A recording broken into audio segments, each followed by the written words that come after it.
Hello friends, আজ আমি আপনাদের সামনে হারভেস্ট করব থাই ভ্যারাইটির অল টাইম আমড়া। তো অর্ধেকটা আমি এর আগে করেছি, যারা পুরাতন ভিউয়ার্স নিশ্চয়ই দেখেছেন। এমন জায়গায় কাটতে হবে যেখানে বাদামি অংশটাকে বাদ দিয়ে সবুজ অংশ রাখা চলবে না।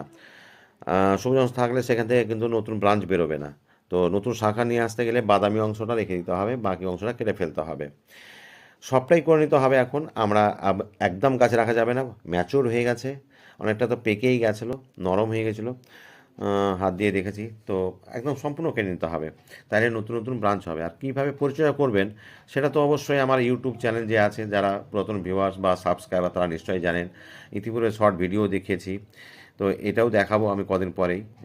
খাবার টাবার কী ধরনের দিব। তো বন্ধুরা, যারা এখনও ফলো করেনি, ফলো করার সঙ্গে থাকবেন। আর ইউটিউব থেকে দেখলে অবশ্যই সাবস্ক্রাইব করে নেবেন। ভালো থাকবেন, সুস্থ থাকবেন। ধন্যবাদ।